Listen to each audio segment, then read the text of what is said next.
I remember being taught by my teachers that when a problem arises, it needs to be dealt with. You can't just zero in on one area and work on fixing that and think that everything will be fine from there on. If you only keep dealing with one thing and then move on to the next and then another, you aren't really finding a solution that will work permanently. The bandage is bound to fall off, the rubber band will break, and the duct tape will dry out and peel off. You have to get to the root of the problem in order to fix it. My dad, beside being a farmer, also took care of our cherry and apple orchard, which took a whole other different skill set. He needed to be able to look at a tree and see where the branches needed to be trimmed so that it would grow properly, and to prune away the branches that no longer had life flowing through them. This took a great deal of perception and knowledge about fruit trees. He cultivated the soil around the trees, protected their bark from being damaged by wildlife, and hung aluminum pans on the trees to scare off the birds. But there came a time in the life of a tree when he needed to give his attention to what was not visible but beneath the surface, to turn his attention to the root so that the tree might be saved from being cut down or uprooted. Getting to the root of things often requires radical action.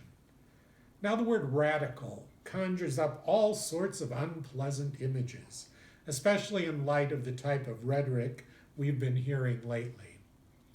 It's often associated with behavior that is undesirable and dangerous and should be stopped at all cost. I think this is a disservice to the true meaning of that word. Radical comes from radix, which means the root. Someone who is radical is a person who's trying to get to the root, to the source of the problem confronting them and the world.